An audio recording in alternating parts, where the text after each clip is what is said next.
That's like asking me to pick which child I want to keep. Like, I mean, you obviously keep Baby Yoda. I said it before and I'll say it again. Life moves pretty fast. You don't stop and look around once in a while, you could miss it. Never fear change. Life is too short for fear. Chase what is desired. I can do this all day. Would you mind identifying what you are? We're the best friends squad. That's what we call ourselves. Sort of like a team. Welcome to the rodeo. Ladies and gentlemen, please sit back, relax, and enjoy the ride. This is the way. I have spoken. Welcome to the Skiffy and Fanty Show. R-E-S-P-E-C-T, that's what Mendo means to me.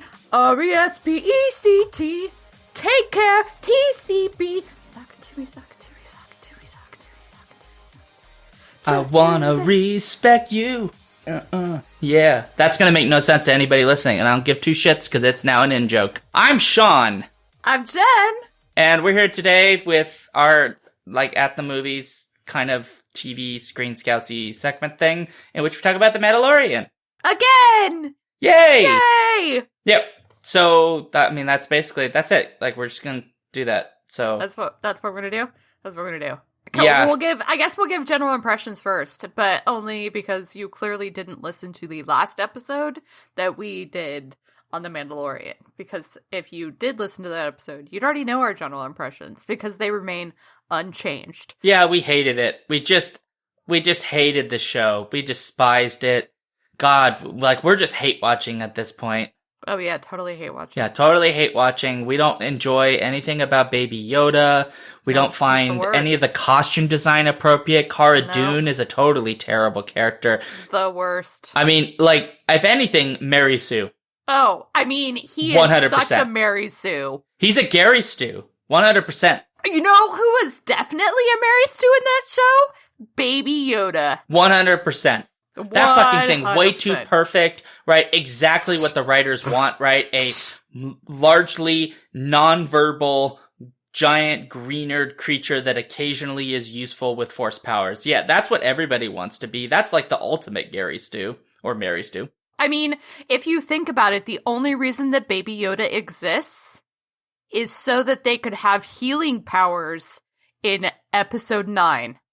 100%, yeah. And fan service. Does fan service.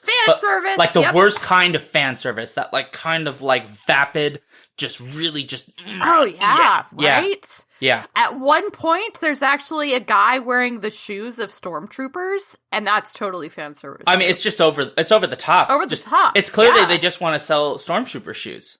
And, like, clearly they put in that Boone guy from, you know... that one show about motorcyclists just for fans of that show.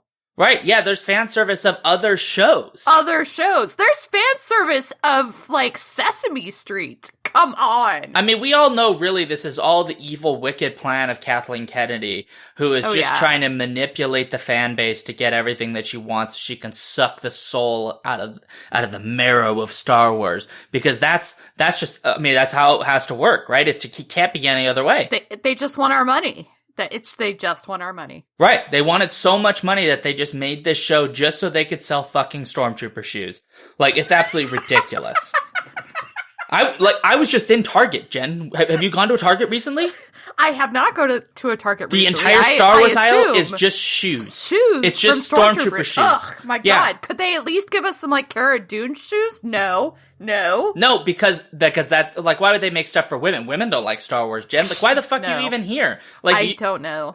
You've been on, like, every Star Wars episode we've done almost, and it's just like, you don't even like Star Wars because you're a woman. Women can't like Star Wars. No, we can't. No, it's absolutely unacceptable. It's really terrible that they have women characters in the show because that's just, like, diversity for diversity's sake. Yeah. Come on. Oh, and even more important, right? Like, they have female characters who actually fight in this, and, like, as we know, women can't fight. Right? No, they can't fight. They definitely can't hold swords, and they definitely can't be blacksmiths. Yeah, they 100% can't do anything involving lifting an object that shoots fake laser beams. That have no actual impact on gravity. That is something that women can't do, because as you know, women don't have arms. Nope, and they can't be mechanics either. Yeah, they can't be mechanics, they can't be blacksmiths. I mean, effectively anything in this show that has a woman doing anything but sitting down and being utterly helpless is just completely unbelievable. totally unbelievable. Yeah. I'm just like throwing out every bullshit argument I can think of. Now for our true feelings. Actually, I think that about covered it. We love it. We love the damn just show. Take everything that we just said, And the opposite. The opposite. And that's what we feel about The Mandalorian, which is everything that we've ever wanted out of life. And that's why I said it was my favorite thing from last year in our Looking Back, Moving Forward episode. So, you know. Yeah, I mean, the fact of the matter is, The Mandalorian is some of the best Star Wars anything that has ever been made, and it is some of the best television. It is 100% worth the price I'm currently not paying for Disney Plus. How could I forget that? Well, because you bought it before I bought it, because I was 100% gonna get it. Liar! You so weren't. I was. It's fucking Star Wars. Fuck off. Yeah, no, I'm kidding. Yeah, no, it is 100% worth it, especially since I get Hulu and I don't know, ESPN with it or something. It's whatever, and it makes my family happy. So you know, and Disney's cool, I guess. But like, really, I just watched The Mandalorian on repeat.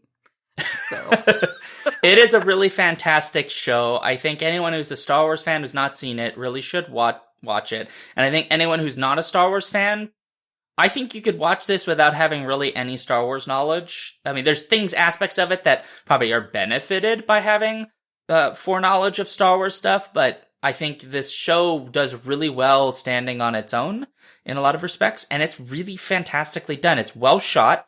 The scenery is beautiful. Some of the artistic direction is fantastic. They have such an interesting set of directors and writers. Taika Waititi directs an episode. You even have Bryce Dallas Howard, which is it's a lot. Dave Filoni and Jon Favreau are also in here. And Deborah Chow. Yeah, it definitely shows the people making this love what they're doing. In just the production. Like, this is what, even the actress that plays Cara Dune, I'm so bad at names, I'm so sorry. Gina Carano. I think she's having a blast making this movie. She is absolutely having a blast. And I've looked up, even Emily Swallow, who plays the armorer, is really just having the time of her life, not just on the show, where obviously she got to be a kick-ass warrior. I don't know if she did her own stunts, but I have a feeling she probably did some of them at least. But she's having fun representing that character out in the public and as, you know, to the fans and everything. And the armor really is a very cool character that was totally wholly made up for this show. You have Rich Ayoade as fan service. Talk about fan service. Like you have just like the geekiest people ever in here. Clancy Brown shows up. Natalia Tena, who was Tonks. Amy Sedaris shows up, like I said, as a mechanic who is amazing and hilarious. Ming-Na Wen, oh my god, but we'll talk about that. Like, there's a bunch of just fun guest appearances in the show. And everybody is having fun with it. It's like really clear that everybody is having fun with this show. It's very, very, very, very, very aware of the joy that is Star Wars. And I think that's part of why I just really enjoy the show overall. Yeah, and after the spoiler wall, we'll talk more about other things. I just want to get the spoiler wall up and move on with our lives. Yep, so spoiler wall right now. It's a trap! Take evasive action! So spoiler wall's up. This isn't really a spoiler, but I really wanted to mention that one of the things that you said that you really loved about the show was just how beautiful it was and like the scenery and artistic direction and everything. I just read an article, which we will link to in the show notes, that talked about specifically the technology that they're using to create the show. They're using basically a giant screen that everybody acts in front of. That's how they're filming this. And I forget what the technology is called, but it was used in one other thing before they started using it for this. And it allows them to not have to take an entire cast out on location. Like, this show has amazing location shots. I'm not even kidding. They go from everywhere from, like, Tatooine to this, forest planet, and there's, like, a whole ATST on it. They are on so Tatooine has all the dunes, Yep. The They've first got planet. rockier planets, all kinds of stuff. Right, all kinds of stuff, and it's just beautifully done. All of that is done in front of this warehouse-sized giant screen television that lets them take all the shots using whatever type of camera that they want to use on location, but they just have, like, one camera guy out there.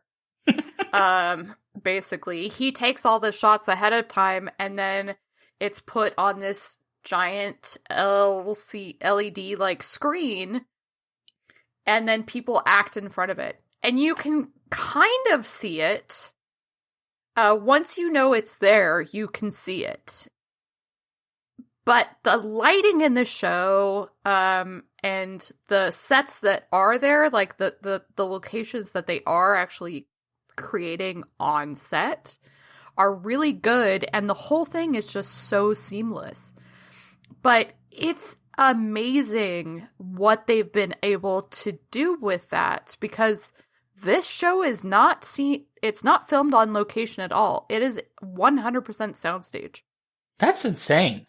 It's insane. Like, you cannot tell until you're looking for it. And it's gorgeous.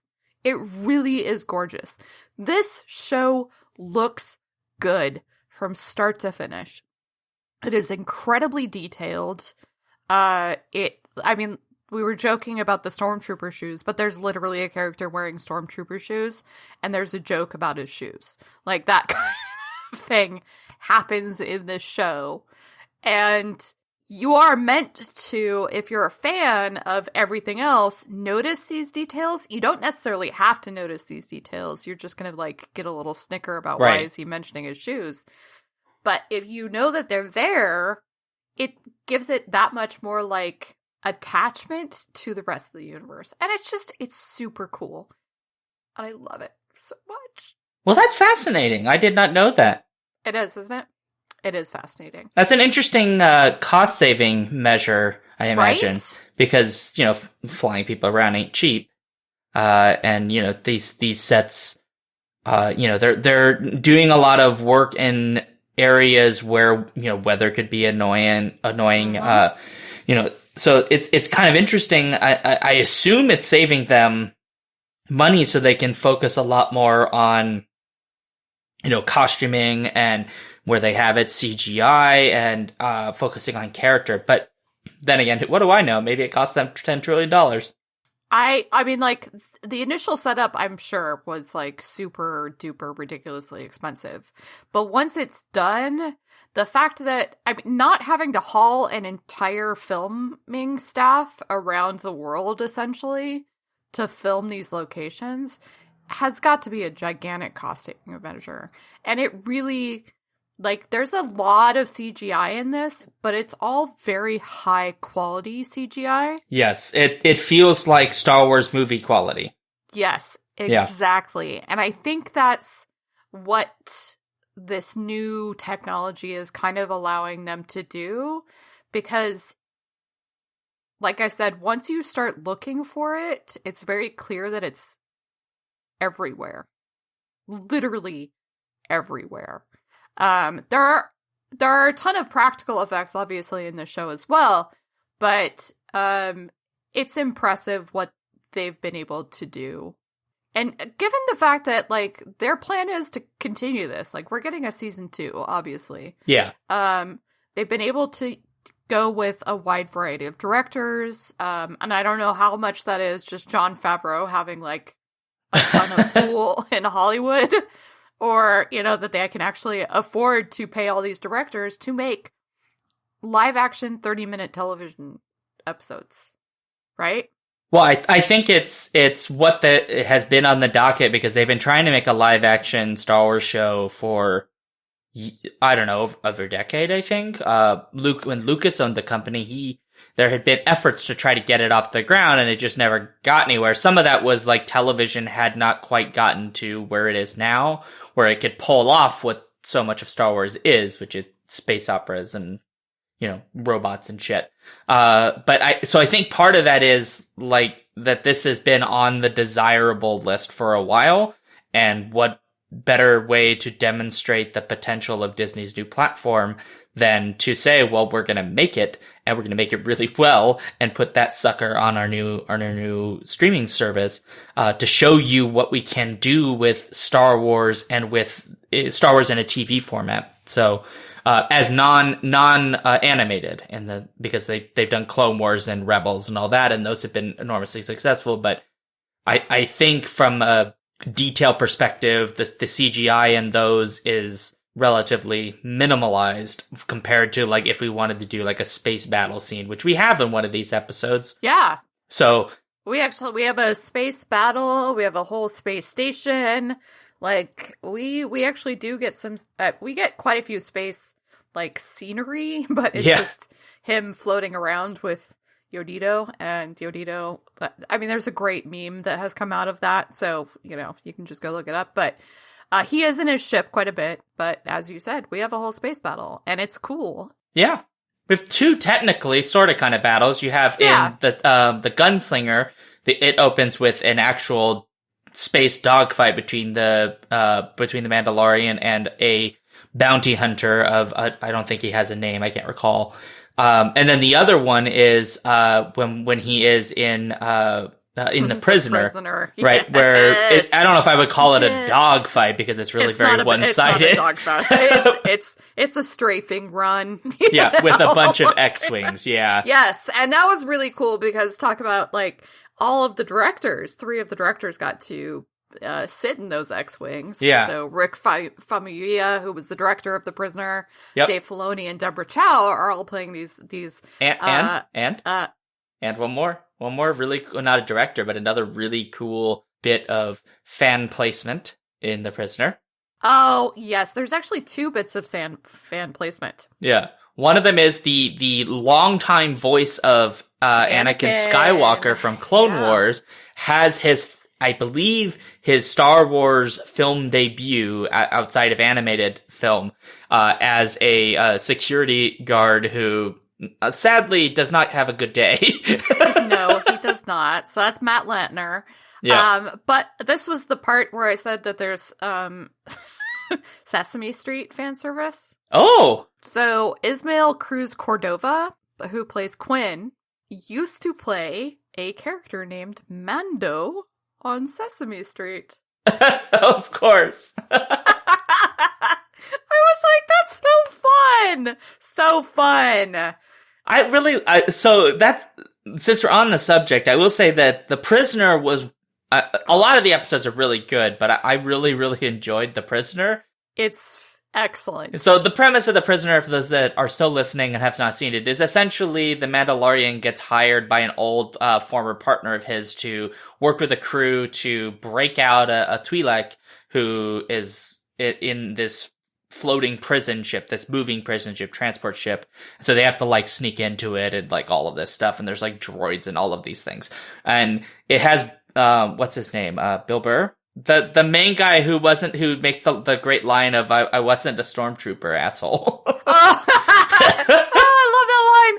I busted up so hard the first time I heard that line. Yeah, it's Bill Burr who plays Mayfield, who is a sniper, or former sniper for the Imperial military turned now bounty hunter. And there's a great line in it when the Mandalorian like gives him like a look and he's like, I wasn't a stormtrooper, asshole.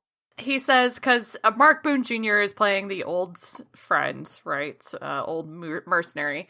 And he says something like, he's the best gun, blah, blah, blah. He used to be an Imperial sharpshooter. And Mando says, well, that's not saying much. Yeah. And that's when Mayfield, Bill Burr, is like, I wasn't a stormtrooper, asshole. And you're like, oh, he's totally salty about that, too. But there's a scene later on, which is a callback to this, in which there are 2 speeder bike stormtroopers trying to shoot, like, it's the equivalent of, like, 2 people with 6 shooters who are terrible henchmen trying to shoot like a can. It's effectively what they're doing, and they keep missing, and they, like, look at their guns like, what the hell's wrong with these guns? Yep, that's Adam Pally and Jason Sudeikis. It's hilarious. Their whole sequence is great. Who will forever be known as the two men who punched Baby Yoda. Yep, they will always be known that because they in fact do punch Baby Yoda multiple times. Trying to keep it quiet. And I love the whole premise of the sequence is like, we're waiting on the dude to come collect it.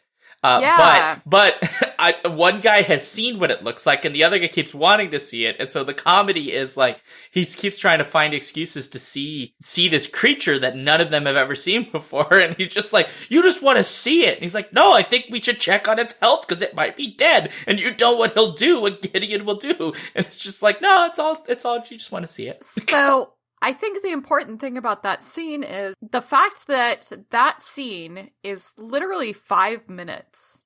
This is 5 minutes in a 30-minute episode. Yeah.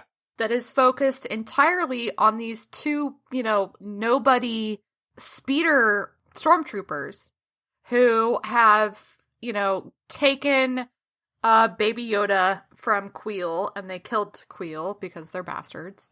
And I'm really mad about that death still. But, and it's the beginning of the season finale. Keep this in mind too. Yeah. 5 minutes at the beginning of a season finale focused on these two nobody stormtroopers who are hanging out at the edge of town with Baby Yoda, missing hitting cans because they're stormtroopers, and talking about life, essentially, like, sort of adding details to your knowledge about what it means to be a stormtrooper, which means being at the beck and call and the mercy of Dick Weasel officers like Moff Gideon. Yeah, Moff fucking Gideon.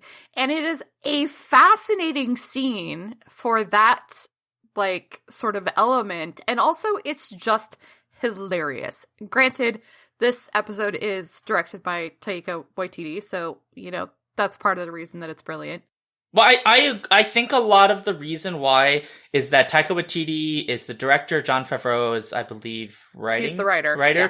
And they both obviously have history, and so they must have, like, sat down at some point and were like, look, we want you to play this robot, but also, like, would you want to direct one of these? And Taika Waititi was like, great, how do we make this the Thor Ragnarok version of Star Wars? And then they went and did it. Because I think Thor Ragnarok has these moments that are... It does. Like, whatever people may think about Thor Ragnarok, you can see this brilliance of Taika Waititi's career up to that point where he's really great at these little vignettes of character work. But you see it in what we do in The Shadows, which is absolutely one of my favorite films of all time. Absolutely hilarious. So good. Yes. Different kind of movie, but you get a lot of that, like, really great, just minute pieces of character work that are just beautiful. And this whole sequence, like you said, right, it's about the lives of stormtroopers and sort of, like, the absurdity of their existence, but also some of the bullshit of, like, they might also be getting, like, cheap-ass, worthless guns, and that's why they can't fucking shoot the broadside of a barn. I mean, it's hilarious when one of them literally is, like, shaking the gun. Like, why isn't this working? Because they're shit guns. It's right. They clearly just used them to kill Queel, too. So it's not like they can't hit anything, obviously. But not when we can watch. Here they are. Yeah, not when we're watching. Because it's one of the greatest in-jokes in Star Wars history, right?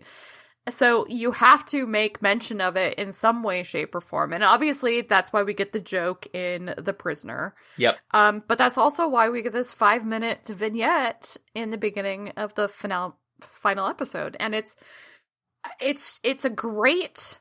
The arc of the show is great, but it also does a really wonderful job of, like, calling you back to prior moments in the season. And it's not like it's a long season. This is only 8 episodes. They're all about a half hour each. But we're still getting, sort of callbacks. We're still getting great pieces of information. The whole Prisoner episode is telling you a lot of history of Mr.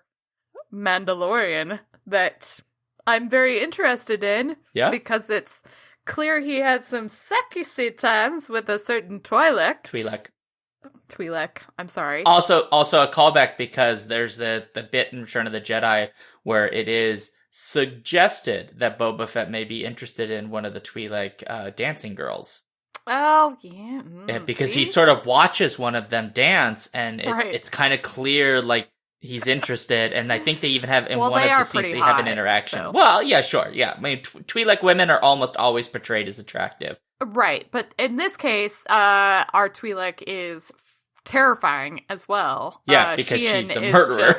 She's terrifying, and Tonks, sorry, I forget the actress's name already, is so good as Sheehan. Like, so good. But that kind of brings me to a question I have for you, Mr. Duke. Yeah, okay. Dr. Duke? Yep. What is your favorite episode Oh, fuck. of The Mandalorian? Oh, fuck, man. That's a hard one. Oh, man. Oh, no. Oh, shit. You know, that's that's like asking me to pick which child I want to keep. Like, I mean, you obviously keep Baby Yoda. I might say either the finale or episode 2 or 3. No, 3 because episode 3, the sin, because that's the one where he basically fucks over the client, and then there's that really great Mandalorian fighting scene, which I think is fantastic. It is a fantastic and scene. Episode 8, it's between those two, and episode 8 just because we get like a real sense of like the consequences, but also consequences of earlier episodes, but also it gives us this really good feed into what the world after the Empire's collapsed is like, because in a lot of places there's a power vacuum that is filled by remnants of the Empire, which we see in 7 and 8, but 8 too. Also, IG-11, because I love the reprogrammed IG-11 so much. He is really wonderful, and I'm going to be salty for a while that we don't get any more Queel and IG-11 after this season. But we do get more Cara Dune. I know. So yay. And I gotta say, Gina Carano was absolutely a standout in this show for me. Absolutely. If you had told me that she was an MMA fighter that just like took a spin at acting, I would have told you like, this doesn't seem like that shift to me. This seems like somebody who this was just natural to them. Well, she has been acting for a number of Well, years she now, I just so. mean like, it's you know, there are some people who like transited from that and have done a lot of parts and stuff that, you know, from combat sports to that have, you know, it took, let's be real, it took The Rock a while. Like It did, but he did to do a few movies. It's taken Gina Carano a while. She's been in a lot of bad movies. Well, but there's a difference between being in bad movies and being And in The Scorpion King. Well, okay, fair enough. But a she film really we have has, yet to watch. And she was screwed over in Haywire. Even though she was brilliant in it, in my opinion. It's honestly one of my favorite movies of all time, and she is so good. But it's not her voice, which is sad. But she was fantastic in Deadpool, obviously. Like, come on. Yep, she was great. And then she's now doing this. And I am glad, like, I remember, like, the last time we did a Mando episode, you were like, wait, when is Gina Carano showing up? Like, what's going on? Because she hadn't shown up yet. She does not show up until episode 4. Yep. In the Sanctuary. She's fantastic. She's playing a former Rebel shock trooper. She's from Alderaan. Yeah. So there's that callback. And that's, I think, it kind of explains her and her feelings towards certain other characters, and definitely her distrust of the Empire. Well, also why when he comes, the Mandalorian comes to get her to join him, she's like, I'm not really interested, and he's like, well, he's an Imperial officer, I'm in. Yeah, because from her perspective, yeah, fuck them. They all deserve it, yeah. And she has the coolest tattoo ever right under her eye. It's a little rebel symbol, which I totally want now. Yeah. Can I have one? You can do whatever you want to your body, Jen. I am not going to tell you what you can and can't do to your body. I thank you very much. But anyway, she is a standout. Absolutely. For sure in the show. I'm very glad we get to see more of her in season 2, I'm sure, because that's one of the kind of cool things that this season gives to us for next season is we now know we have a direction. Yes. Right? That season finale sets up season 2 really, really nicely. And a big mystery that a lot of people have been asking for is now very heavily implied to be one of the central points of season 2, which is the big question of where the hell do these Yoda creatures come from? Right. Because the goal here now is that the Mandalorian has been tasked by the Armorer to find where the Yoda thing has come from. The baby Yoda. He needs a damn name in the show. Yeah, in the show he needs one because Disney has officially dubbed him the child. Like, and okay. Not that anybody calls him the child because come on, he's either Baby Yoda or, in obviously my mind, he's Yodito. So yeah. I'm going to keep calling him that. But they do. I want him to call him like Frank. Like just something so silly and absurd. Well, I like that, like, Gina Carano keeps calling him a Womp Rat, which is adorable, right? Like, even though that should be his name. That should be his name. Wouldn't that be so cute? Like, if he shows up at the Yoda people homeworld, and they're all like, oh, hello, how are you today? And he's like, oh, I'm fine. By the way, I found this little guy, and like, oh, he's so cute. What's his name? Womp Rat. You named him fucking Womp Rat? What are you doing? The fuck's wrong with you? Like, for fuck's sake, that guy's name is Slahoopiham. Like, he's got a really good name. You named him Womp Rat? Holy fuck, man. And then yeah. Exactly. I'm trying not to do, like, a Yoda impression, but also making a Yoda-like, because I assume they all vaguely kind of talk the same. Oh, I'm sure they do. So you basically just gave me, like, this weird cross between Yoda and Kermit the Frog. So it's like, yeah. But okay, so one of the big things here, though, is, and this is a part that requires context. So now we know that he's going to be going after, trying to find Baby Yoda's species, or his family in some way, shape, or form. Except that he's also a Force user. So the question is he going, and theoretically, what we kind of know is that all of Yoda's species were Force sensitive. And so theoretically, a lot of them were probably Jedi. Or, well, if not Jedi, then maybe Force users in a different sense. But what I'm getting at is the fact that in the history of Mandalore, the Jedi, and he mentions this in the show, the Jedi and Mandalore do not get along. No, because there's a Mandalorian Jedi war, and it was not fun. Yes, and that's way back when, but it apparently basically destroyed Mandalore. At the time, yeah. Granted, since then, like, the Empire's kind of become a bigger thing, which is why Moff Gideon, who is our new big villain for the show, is such a important figure and will continue to be an important figure in season 2 as well. Because he presided over the purge. He presided over the purge of Mandalore and is carrying a very special weapon. Darksaber. Which, if you want to know more about the history of that, Wikipedia has some great entries sort of explaining what the Darksaber means, more of the history of Mandalore and things like that. I don't want to get into it here because it's a lot. Well, and if you've seen Clone Wars, you're familiar with the Darksaber because a lot of the Mandalorian, especially Death Watch characters, carried them. Right. So, speaking of which, guess who saved our baby Din Djarin when he was a child? A Mandalorian. A Death Watch Mandalorian, specifically. Oh, I didn't notice that they were Death Watch. Yeah, apparently they're Death Watch. You can see the crest for a brief moment. That's a big deal, because Death Watch were, even by Mandalorian standards, extremists. And let's be fair, Mandalorian's pretty extreme by compared to most places. Right, and which is not to say that he is Death Watch or was Death Watch at any point in his history, but he was saved by Death Watch from whoever. I mean, clearly it was Empire robots. I think it's Empire robots that were killing his people on whatever planet he's from.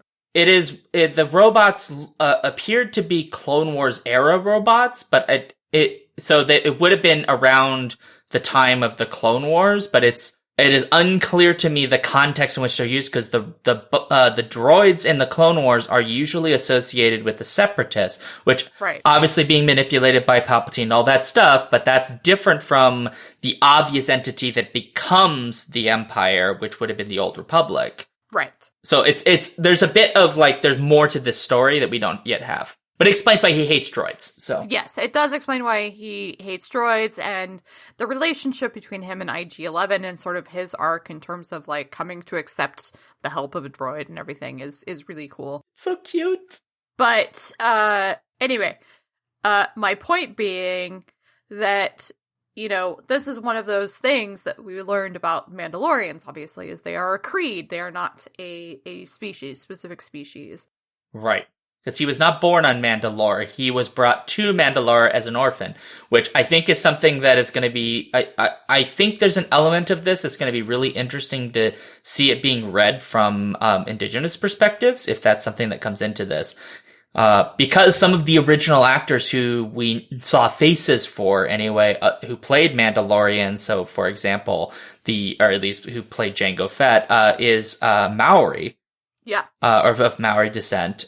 So I just think there's a lot there that's kind of is a really interesting way of approaching a concept in Star Wars about, like, your relationship to your culture, because it is effectively, it's an indigenous relationship to culture as we understand in native cultures in the US, which is like you aren't indigenous just because you happen to have been born of a certain group of people. You were it because you're accepted into the culture.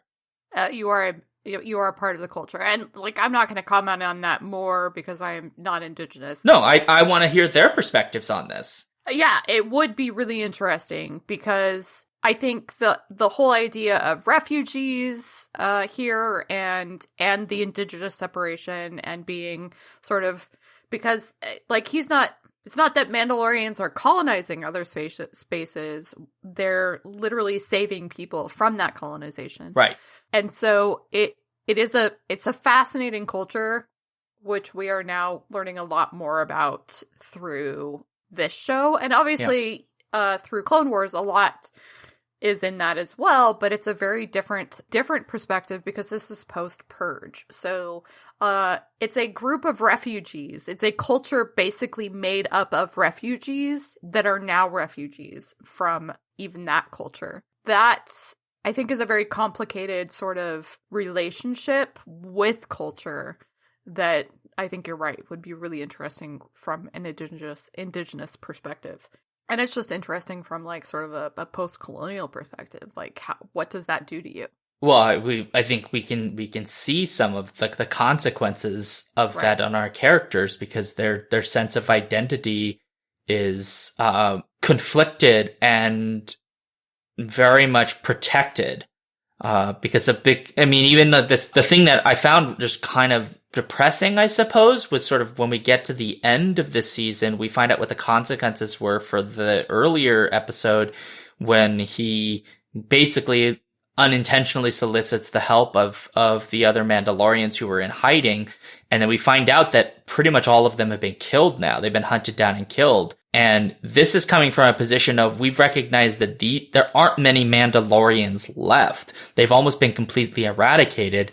And this is a thing that happens in a lot of Star Wars, usually behind the scenes, or at least in the external material from the films, is the consequences of having empires like the Galactic Empire is oftentimes people get wiped off the map. So, like, for example, the Gungans got effed over completely. So this is just another group of people who attempted to fight back and got wiped out. And so now we're seeing those consequences on these characters where they've taken these oaths to never reveal themselves, right? They've live in these sewers. They're being incredibly protected. They're sort of latching onto their culture and their creed in a way that other people don't, because they don't necessarily feel the need to be as protective as the Mandalorians do, because a lot of what the Mandalorian culture is based in is the fact that there are people to practice it. It's not a matter of it being remembered. It's a matter of there being people there to actually actualize it in the world, if that makes sense. Yeah, I think it does. And one of those actualizations is the foundlings, which forms the whole basis of Mando's relationship to Yodito, right? Like, and moving forward, that really is, more than it was this season, that will be the central focus moving forward, is the relationship between those two characters and how the existence of a foundling really affects the adults of Mandalore and how they continue that creed through these tasks and granted, like, his task is, this is a foundling right now, but he is not old enough for you to train him, so you have to find his family. But in the absence of not finding his family, Baby Yoda becomes, and that's what the armorer tells him, you are a clan of 2. And he gets his sigil, super cool, his sigil, which is the Mudhorn, because they both defeated the Mudhorn. Yeah. It's so beautiful. The symbology is amazing. It really is. It's amazing how much depth they've been able to put in, like I said, 8 episodes, 30 minutes each, right? And let's think about the fact that Queel, in a sense, is he's a refugee of sorts. He's a refugee of sorts. He was an indentured servant. Like, his clan were slaves to the Empire. That comes up, and it's really intense when it's like, oh, you work for the Empire, and he's like, I was a slave. Do not confuse. Yeah. Yeah, it was intense. This is also the final episode. There's an exchange between Queel and Cara Dune. And keep in mind that even Cara Dune, her planet, Alderaan, does not exist anymore. Yep, she's a refugee too. Right? Her culture literally does not exist. It is gone. Yeah, I mean, the show's full of these characters that have lost their home and in some cases can never go back. Right, exactly. It will be interesting to see, because we do find out that Greef Karga is a former magistrate. I wonder of what. It's amazing how much depth they've been able to work into the show. I hope Ming-Na Wen isn't actually dead. Who is the mysterious cloaked figure from the end of The Gunslinger? I don't know. Is it indeed Moff Gideon that was there? Except I don't recall him having jangly boots. So I don't think so, because I feel like his reveal when we get to meet him would have made it obvious that was the callback. I agree. So yeah, and Moff Gideon is so interesting because of his role. He's just this imposing figure, and I absolutely adored the way that he gets dealt. He's not dead, but he gets dealt with, which is like he's obviously like, I have all the power, and he's just exerting this power, showing this tiny settlement I could basically do whatever the fuck I want, and you don't have to do, all you can do is hope that I've decided you're still useful, otherwise I'll just kill you. Because there's that moment, right, where they're trapped in the building, and by the way, our very creepy former Imperial officer got unceremoniously killed off, which I think is really sad for me, because I fucking love Werner Herzog in this. I know. He's so creepy and good. But yeah, so he gets unceremoniously killed, right? And then see the child. Right, let me see the child. I want to see the child. We will all be very quiet. Yeah.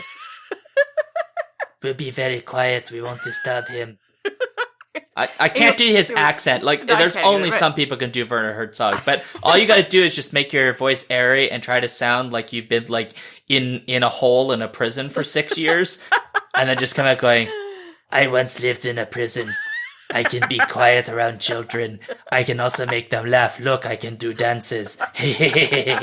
Yeah. Yeah, that's Werner Herzog. But yeah, so he gets unceremoniously killed, and it's sort of this huge demonstration of power. And then I love the fact that in the end, right, he's got this TIE fighter, and it's like, I'm gonna blow you up. Cha cha cha cha. Yeah, I've never seen a TIE fighter land, and that was so cool, by the way. It was pretty cool, although I they usually don't do that because they don't need to. But yeah, so like, but there's this great bit where he's just like, I've got the power, and the Mandalorian, before he's even been able to properly, like, I guess, connect himself with his jetpack, just like throws himself up in the air and like blows up the TIE fighter, and it's absolutely amazing. Right? That was a very cool scene. But yeah, Giancarlo Esposito is playing Moff Gideon. Did an absolutely wonderful job. It's going to be exciting to see more of him in the next season. And I'm hoping that we get more visits, and I'm sure we will, because Grief Karga and Cara Dune are both going to continue to be hopefully fairly prominent characters, or at least a sort of safe space for Mando to come back to, because the armorer is still there.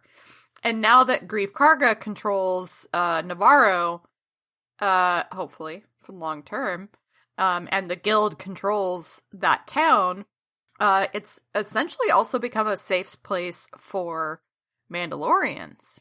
And I think that is going to give us a potential for more Mandalorians showing up and being more open. So I'd love to see if that comes into play in the future.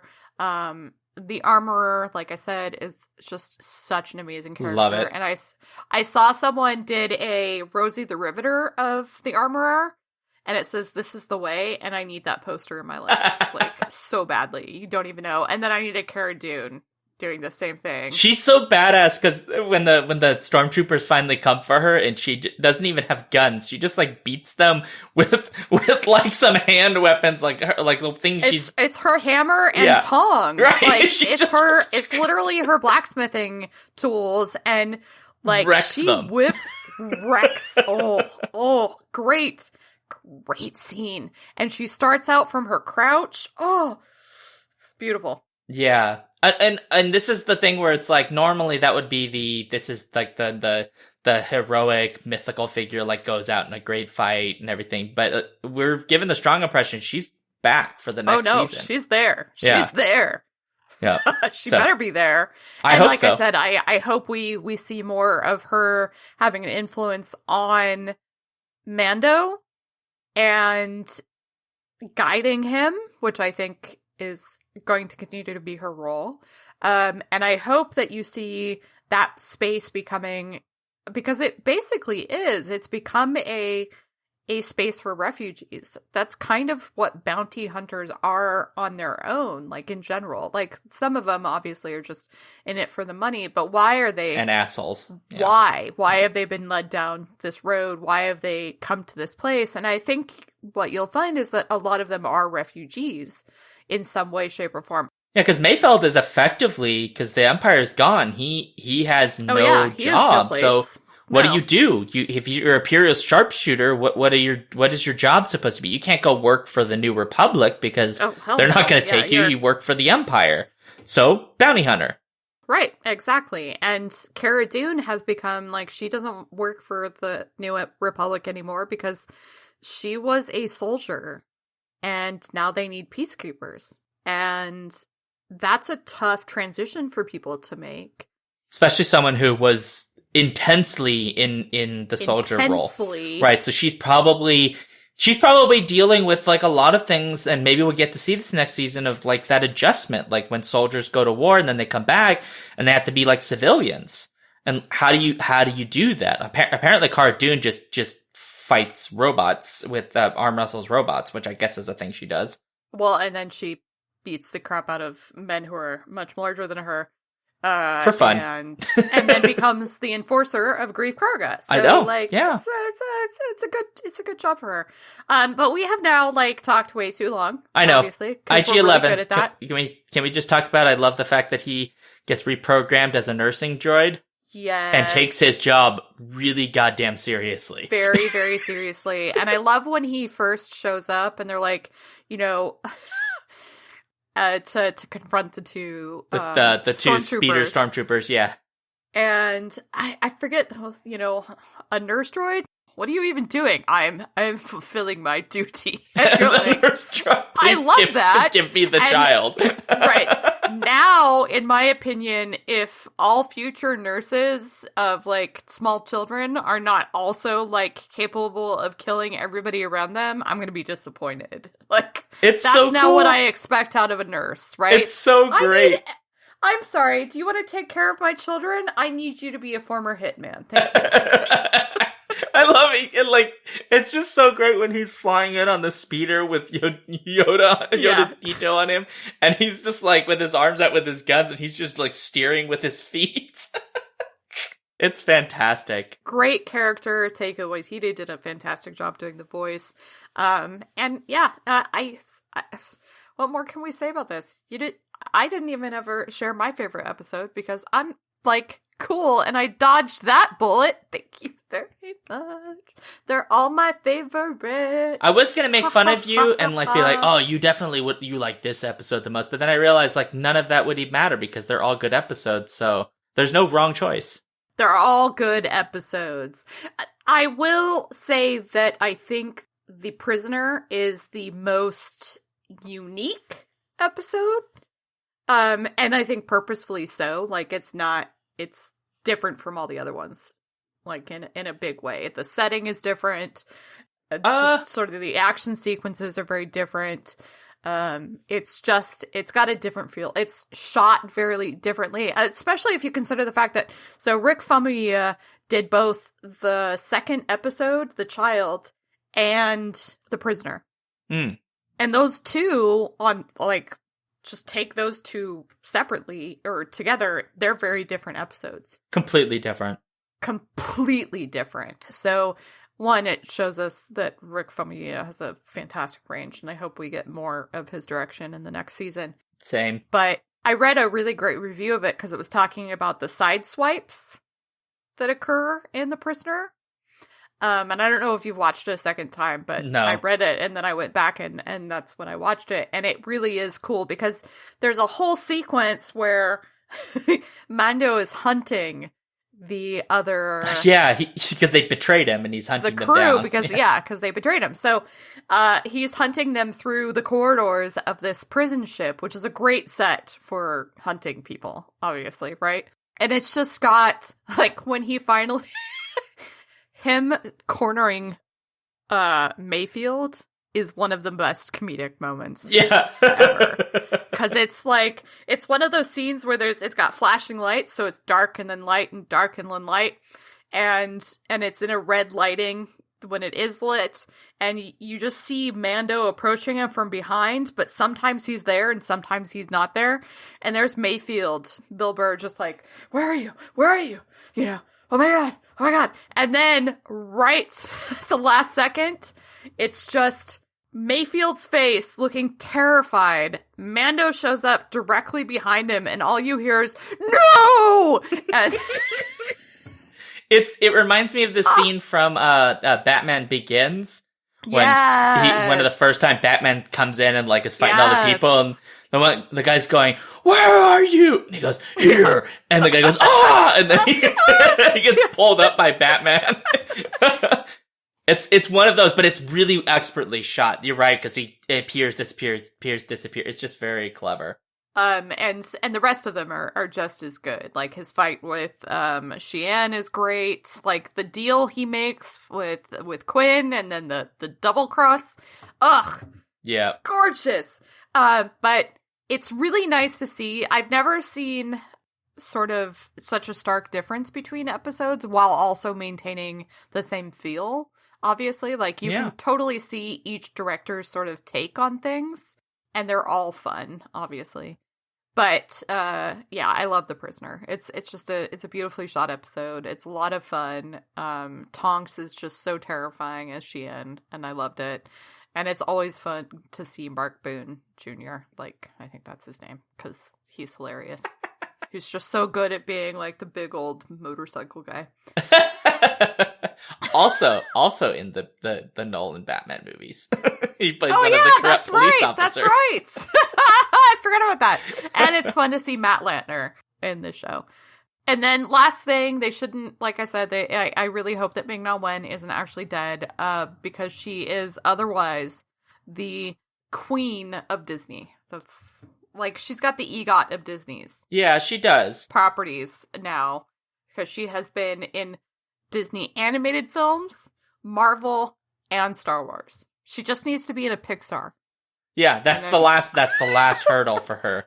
Yeah, at that point, her career will be complete and the universe will finally reunify. Yes. Right, exactly. Or explode. It's one or the other. The perfection that is Mignowen, so... Yep, she's fantastic. I think... She really was. Yeah, I think we're in agreement that The Mandalorian is exceptional television, and if you are listening to this and you're like, I don't know if I should watch it, our response is probably to scream at you. We won't do that because we actually need to, record like normal people. But yeah, you should watch it. It's well worth watching. Disney Plus is definitely well worth getting for this show alone. It is great. You're Tony the Tiger now? Well, he's in Star Wars. Well, anyway, Jen, we got to get out of here, right? Yep, we do. So wrap us up. So if you would like to let us know what you think, you can go to our website, skiffyandfanty.com, and leave comments under this episode. You can also email us at skiffyandfanty@gmail.com. You can also go on Twitter at skiffyandfanty. And you can obviously leave us all kinds of reviews and things on iTunes and all them places. And join us on Patreon if you'd like to support the show, patreon.com/skiffyandfanty. Also, we will be selling molded Stormtrooper butts later this week. So if that's what you really need, just send us a message. We'll make sure you can get one. Yep, you can do that to me at LoopDeLoo on Twitter, and you can do that to Dr. Grand Moff Duke over there at Sean Duke. So have fun, kids. Yeah. With your Stormtrooper butts. And just so you know, Stormtroopers come in 6 sizes. I'm sorry, that's the only sizes they come in with their butts. It's just a problem that they don't. It really sucks for the people who'd like to be Stormtroopers but have one of the sizes that doesn't. Like, it's mostly not about like size. It's more about like shape of the butt.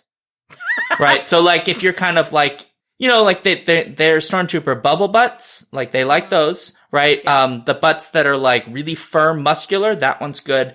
But if you've got like one of those butts that like it's a little bit, the center mass of the butt is a little lower, unfortunately they don't make them that way because for some stupid reason the Imperials don't like different kinds of butts. Yeah, and they do not do concave butts. They don't. Jen and I, equal opportunity butt lovers. Just saying. I think it's definitely time for your awkward ending now. Awkward ending and scene.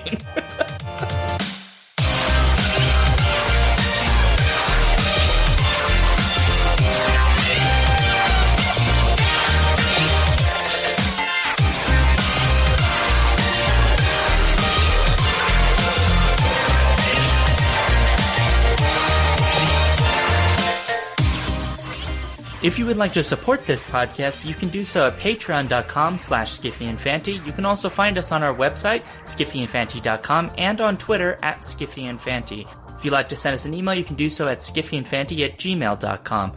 The music for this episode comes from Sphere by Creo. You can find out more about their music at freemusicarchive.org.